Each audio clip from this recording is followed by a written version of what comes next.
معاينه جديده النهارده. احنا في شبرا، ده كوبري عرابي اللي احنا عليه، رايحين نشوف عربيه رينو. كنا الراجل ده كان معانا في السوق، وكنت عارض واحده ستيب واي يوم الجمعه، كانت فيها خبطه في القوايم 2019، وكنا بنقول كان صاحبها بيقول 330.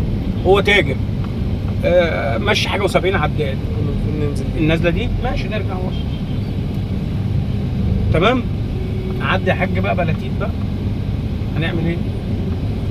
فكانت ب 330. فطلعت شفت العربيه بصراحه، لقيت فيها شويه حاجات يعني سكاتره. طب ال70 عداد دول ما فيهاش سكاتره. العربيه مش فاهم الكلام اللي كنت بقوله الاول. لما هلاقي كل دي عيوب ومفيش مميزات، يعني انا بصيت للميزه السعر في العربيه اللي انا بقول لكم عليها، وبصيت للعداد ان ده راجل هيشتغل بيها، فعداد لسه المكنه بصحتها، في كام ميزه حلوين. فلقيت لا، المميزات دي مش هي. يعني انا لا اسكاترا ولا الفتيس فيه صوت كده او حركه يعني، وقواعد مش، ما استوعبتش الموضوع ولا السعر. فحاولت ان انا انزل في السعر، للاسف ما حصلش نصيب. ناس اشتروا باعلى وتجار يعني خدها ب 320,000. فهو المفروض جاب عربيه تاني. ليه بقول لكم؟ عشان تعيشوا معايا الواقع اللي احنا فيه، يعني احنا ماشيين في الواقع ده. فخلينا نشوف العربيه ديت ونكمل كلام واحنا ماشيين. نصلي على النبي صلى الله عليه وسلم. ودلوقتي دوس لايك عشان ان شاء الله اشوف فيديو يعجبك باذن الله. صلي على النبي صلى الله عليه وسلم وخليكم معانا. لسه واصلين غالبا ان المكان دوت ابو يوسف. لا هنا. بص هات كده المعارض اللي جنبك دي كده، هات كده. بص اللي ورا دي عربيات. بص في معرضين ورا دلوقتي، في معرضين هنا. غالبا هو المكان ده، بس انا مش متاكد. اهو الراجل. السلام عليكم. هي العربيه اللي واقفه دي. هلف من قدام وهرجع وهنشوف الكلام عليه. ويا مسهل حال يا رب. نصلي على النبي صلى الله عليه وسلم اللي احنا جايين نتفرج عليها. تمام. طبعا ده معرض زي ما انتم شايفين، العربيات دي كلها كده معرض في شبرا. ودي الاسبرانزا اللي معانا هي اللي بتتحرك دي. ده المعرض اهو. تمام. هنتفرج عليها ويا مسهل الحال يا رب. نصلي على النبي صلى الله عليه وسلم. دلوقتي جنبين فيهم، بس بتبقى في حاجه ليها طلب زي ما انا قلت او ليها استخدام. هي فيها موديل اللي احنا قلنا دي 16 صح؟ 2016. القوايم فيها بهي، يعني لما تيجي تمسك كده القلم اهو بيمسك ماشي. بس شغل بلدي برضه، يعني مش شغل حرفي، مش بصنعه. يعني ممكن انا اعمل عيب يتعمل بصنعه، اللي هو برضه انت تقعد تتوه فيه، مش اول ما افتح اشوفه. فاهمين قصدي؟ برضه عربيه شعبي شويه محتاج. الله يسهلك اهي. تمام. هنخلص ونطلع مع الفيديو. صلى على النبي صلى الله عليه وسلم وخليكم معانا. ايه دلوقتي حالا عشان الفتيس وعشان المكنه، كل الكلام ده بيبان معانا. بسم الله الرحمن الرحيم. الرصيد ده عليه ولا حاجه؟ لا هنا عادي. شغل كده التكييف. شغل عشان نجرب عفش وزي ما قال اهي.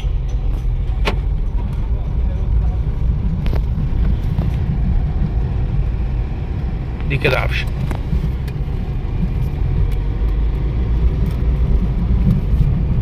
حسيسها اهي. انا باينه. بس الفتيس حلو غيرت. لا بتطفي لمبه الارباك دي، بتطفي كل حاجه. السيستم كامل بيتعمل وبيتركب. فاهمني؟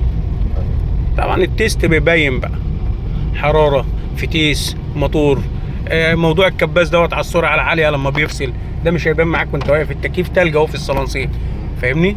لا عشان ده بالليل كمان والجو ماشي. ما هو لسه ما اشتغلتش، هتحتاج بقى شحنه، هتحتاج تزويده. بس انا بتكلم في حته ان فصله الكباس دي ما تبانش الا لو انت بتعمل تيست. لو ما عملتش مش هيبان التكييف ثلاجه. فالتيست بيبين معايا. ايوه تمام كده الركنه.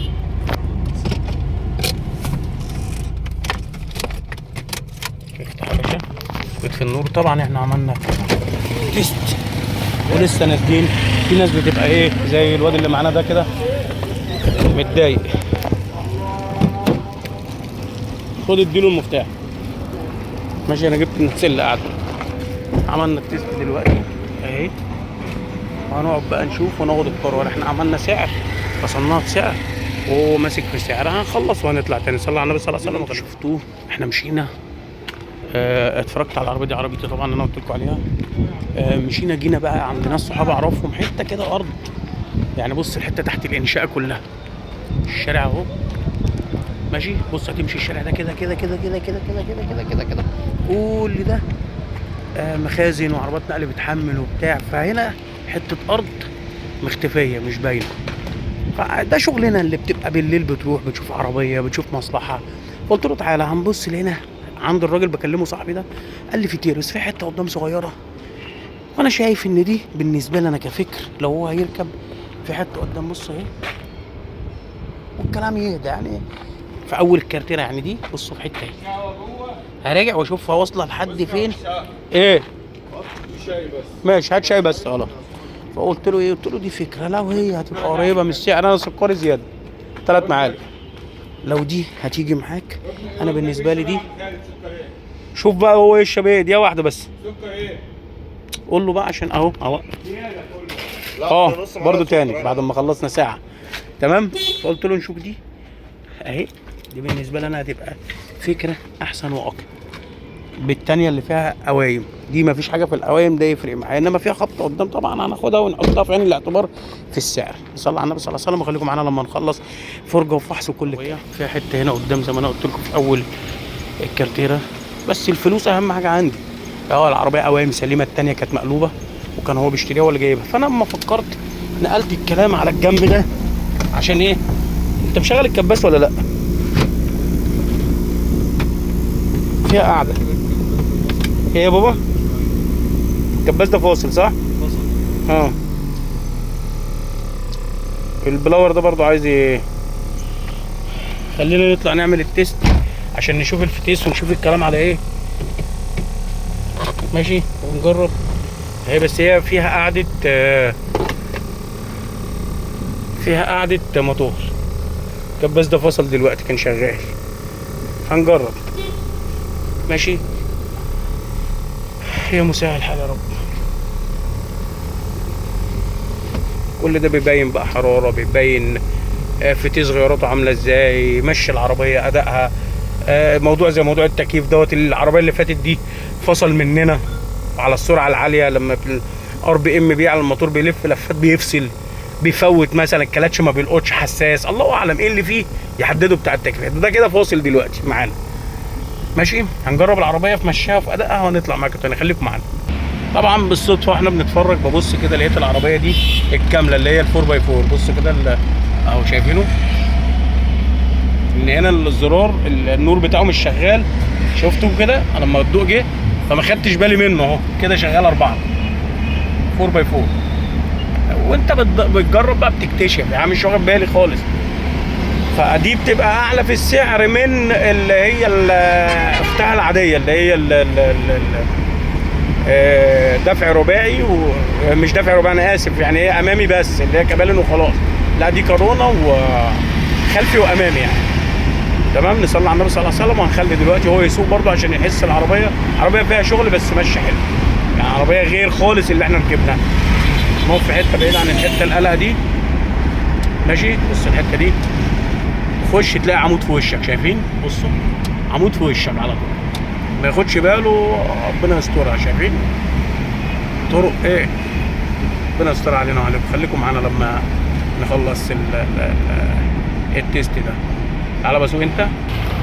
نزلت انا اهو، هو هيجي يجرب.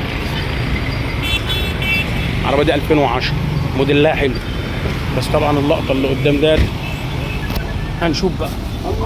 ماشي هنخلص وهنطلع معاكم تاني نقول لكم عملنا ايه. صلى على النبي صلى الله عليه وسلم. وخليكم معانا. طلعنا جربنا ولسه راجعين دلوقتي. المفروض ان في عربيه شانجيان المفروض جايه، هنبص عليها برده تاني مع العربيات دي. والراجل راجل محترم وراجل صاحبي وصديقي يعني، فجايب عربيات تاني وهو جاي. بيقول انا جايب كاشكاي في الطريق وجايب نيسان صاني معايا ومعاه العربيه اللي احنا مستنيينها، فشوف اللي تعجبك خدها وامشي لو عجبتك حاجه. قلت له بس تعالى هنشوف العربيه اللي هي المفروض اللي جايبها معاه. صلى على النبي صلى الله عليه وسلم. وخليكم معانا لحد ما يجي ونشوف الدنيا هتمشي. الشنجان جت اتفرجنا عليها فحصناها اهي. عربيه حلوه عدادها 102 اهي. هنطلع بقى نعمل التيست. تمام، خليه هو يسوق. يلا سوق انت. ماشي يلا بينا، بسم الله. هنطلع بقى نجرب. طبعا الكلام ده غير اللي احنا شفناه، ده حاجه ماشي، واللي احنا كنا بنشوفها حاجه تانية. هنطلع نجرب العربيه ومسهل الحال يا رب. طبعا احنا بنعمل تيست دلوقتي اهو زي اهي. عربيه الكباس دوت في الطوالي تبريده اعلى، الكباس ده مش حلو فاهمني. بص السعيه عامله ازاي، وهي في الصلانسيه ممكن فهمت كده خلاص. الحساس اللي هو بيوطي المكنه، اللي بيعلي المكنه المفروض مش شغال، فعشان كده تبريدها مش حلو. لا كده تمام. ففي حاجات زي كده التيست بيبين. طبعا قلنا التكييف وقلنا الحراره وقلنا الفتيس وقلنا الموتور، حاجات كتير قوي دايما بننصح بيها. هيبقى الفيديو اصلا الهدف منه ان انتوا تشوفوا احنا عملنا ايه، وفي نفس الوقت تبقوا عايشين معانا وتعرفوا العيوب والمميزات اللي احنا بندور عليها وبنشوف تبقى فين وازاي. فانا شايف ان العربيه دي حلوه، والتيريوس برضو، والتانيه سعرها كان عالي وفيها قوايم وفيها برضو المكنه وفيها العفشه وفيها احنا قلنا ايه تاني، عفشه والصيانه المكنه يعني مكانتها كانت حلوه. وايه تاني، والكاوتش مش حلو والعفشه طبعا قوايم، فيها عيوب كتير قوي. يعني كل ما ادور على ميزه مش لاقيها.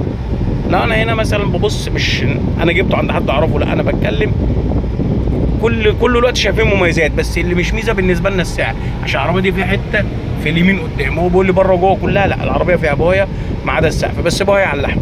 هو بيقول لي ملزوقه سكرينه، لا ما السكرينه بتبان برضه. فخلينا نخلص ونطلع مع كده نصلي على النبي صلى الله عليه وسلم. ودي المعاينه بتاعه العربيتين اللي شفناهم، وريتكم التيريس ودي، وهننزل ونقول لكم ايه. خلصنا. هتجيب له كام انت؟ اكتب اي حاجه في العربيه خلاص. لا شوف انت هتجيب له كام، بلا اكتب اي حاجه عشان تبقى انت. هيجيب لك ال 340 اشرف كله. احنا خلصنا العربيه اهي. ما يشغلنيش بقى الحته اللي قدام بس، غير النور قوايم ونوايم. والله الراجل ده ليه رزق. عربيه كامله فاتحه، كاوتش جديد، تكييف واي اس وارباجات وفتحه سقف وطاره مالتي لا موضوع اهو اهي. فرق بين اللي احنا شفناها ودي، فرق السما من العمى. ايه؟ طب انا هخليه دلوقتي ممكن ياخد العربيه ويروح بقى الشغل الصبح. ايه؟ ويجي قبل اعملوا له شهر عكاري مسائي. تمام؟ عايز اعمله في المسائي وعايز اروح صوره. ماشي تمام. فلما باخد الحاجه وانا عارف اللي فيها. طب انت بقى هتقول كلمتين ولا ايه عشان اقفل؟ عم خالد الله يبارك لك، الله يبارك لك. انا لو انا كنت سبتني لنفسي كنت هغرق نفسي بنفس ذات نفسي. يا جماعه الراجل ده عم خالد الله العظيم ربنا يبارك له، يعني ادى العيش لخباز زي ما بيقولوا. طلعنا. بص هو كان حاطط نفسه في حته والفلوس، وقلت له لا ازنق نفسك واخد حاجه عدله. اخد حاجه عدله. فرق ما بين اللي احنا شفناها الثانيه فيها قوايم واللي انا اتفرجت عليها لوحدي. ها صح؟ ايوه. انت لسه بتشوفها دلوقتي؟ ها؟ انا لسه بتفرج والله. لسه بتفرج عليها. اشترى وبيتفرج عليها. كاسيت وكاميرا وموضوع. يعني عربيه الله اكبر، ربنا يا رب يملى له بركه بالنسبه للي احنا شفناه. يعني اللي احنا شفناه اللي فيها القوايم. ها؟ انا الاسبرع عم اشرف بالله عليك. يا بقول لك انت مشغول. كنبه كنبه مقلوبه، كنبه بلدي. ربنا يا رب يملى لك بركه والف مبروك. ندعي له ربنا يدي له خير ويكفيه شرها. هو التوفيق من ربنا سبحانه وتعالى اللي انا افتكرت الراجل ده وجيت له. نصلي على النبي صلى الله على وسلم وخليكم متابعين معانا بفضل الله. معانا جديد دايما. خلصنا بفضل الله، وما كنتش عايز اعدي كده واقفل الفيديو اللي انتوا شفتوه هناك وهو بياخد العربيه ومشي واتكل على الله. خد العربيه من غير حاجه، وهو لسه مكلمني دلوقتي وانا في الطريق قال لي انا جبت الفلوس ورجعت. الراجل اداله العربيه عشان عارفني. هو كان خايف من موضوع العقد. قلت له احنا هنا كتجاري، يعني انا اشتريت تجاري، بناخد العربيه او انا باخد العربيه وبمشي وبجيب له الفلوس بكره، او بسيب له الفلوس وممكن ما اخدش العربيه اخليها معاه وبكره يبقى يجيبها لي. احنا بنشتري. الناس يعني التجار اللي عارفين بعض فاهمين الكلام اللي انا بقوله. فاحنا النهارده كسبنا كذا حاجه. كنا بياخد عربيه فيها قوايم وفصلتها، كان بيتكلم في 315 اللي انتوا شفتوها. وصلت للراجل لما قلت له انا تاجر في التليفون ممكن لو شافني يعرفني ل 290. قال لي والله ده اخر العربيه دي ثمنها، دي فلوسها عليا. انت اشتريت غلط. دايما بنقول مثلا انت صليت غلط انا هصلي وراك. هطلع من الصلاه لما الاقيك بتصلي غلط خلاص معصره مش مقبوله، بمعنى بنمثل ده بده، طبعا ده كل البعد عن ده، كلام مجازي يعني في اللغه بتاعت التجار. انت دلوقتي اشتريت غلط، انا هشتري زيك، انا هشتري بدماغي وبعيني بنظري فيها 1 2 3. العربيه دي كانت ب 290، خلاص خلصنا، قال لي اخر 290. قال لي طب هتصرف ايه؟ قعدنا نفكر، كاوتش وكذا وكذا وعفشه وعربيه واقعه فيها شويه شغل ايطالي، انما موتورها وفي 9 حلوين بما يرضي الله. عايزه كاوتش وعايزه عفشه وعايزه عربيات بتصرف، وفي حاجات معموله زي ما انا قلت لكم بلدي كده مش حلوه، محتاجه حاجات ناقص كتير هتتجاب بفلوس. قلت له هنحط لها 50,000. 50 و90 ايه؟ 50 و90 شايف كام؟ 340,000. ال 340,000 احنا خدنا العربيه دي بفضل الله بفضل الله بفضل الله ب 352. هو كان بيتكلم في 400,000، خدناها ب 352,000. فتحه سقف زيرو، عربيه بره وجوه. انا شايف وبقول لي سكرينه، بس انا هي العربيه على اللحم تمام، وبيقسم لي ان هي فيها سكرينه، لا هي العربيه رشه على اللحم، يعني تمسك القلم بيمسك فيها كلها والسكرينه ملزوقه عليها. في ناس بتعمل حيله، دي بتبقى حيله، انما هي العربيه زيرو دواخل، ما فيش الا الحته اللي في اليمين وعلى قد فلوسها، فتحه سقف وارباج وبيس وطرمالتي وسنسور بارك وكاسيت وكاميرا خلفيه وموضوع وتكييف وسنتر وعد بقى كمالات زي ما انت عايز تعد. فده مكسب مش خساره، لان هو الراجل استوعب الدرس وفهم ان انا بقول له عليه ايه. بقول له انا عايز مصلحتك، وكانت جاب بصفات تسهيل ربنا طبعا، احنا اسباب، ربنا جعلنا اسباب، والحمد لله خلصنا في العربيه. كنت عايز انوه على الكلام ده، ان احنا سيبنا حاجات لما تحسبها 290 وحط التكلفه اللي هي بثمن دي انا قلت له انت هتغير زيت بس وتسافر تطلع المصيف وترجع نشوف بقى فيها ايه، ومشي السقف في الحته اللي واقعه على عند بتاعك شويه ديفايت كده فيها، بس دي صفقه بالنسبه له احسن وربحانه اكتر من التاني. على الاقل خش ادخل مرور يفحص الخبط اللي قدامي ما تزعلنيش ولا له ضعف المرور بيها. انما القوايم كنا هنعمل لجنه ونسبه سقف او نسبه ربع او نسبه نص، فهو الراجل ما يعرفش، قال لي انا ما اعرفش، انا سايب نفسي. فبصراحه انا بخاف على اللي قدامي لما يكون كده اكني بشتري نفسي بالظبط. والحمد لله ربنا وفقنا فيها بتسهيله، تدعوا لنا بالتسهيل. صلى على النبي صلى الله عليه وسلم. وصلت لحد دلوقتي ما دوستش لايك، دوس عشان ان شاء الله هتشوف نوعيه من الفيديوهات دي هتفيدك وهتعجبك وهتفيد غيرك. كومنتات، عايز اشوف التعليقات بقى واشوف الكلام بتاع اخواتي اللي بتحب خالد. وبشكر كل راجل جدع بيعلق بدعاء او بذكر او بكده فوق دماغي. صلى على النبي صلى الله عليه وسلم.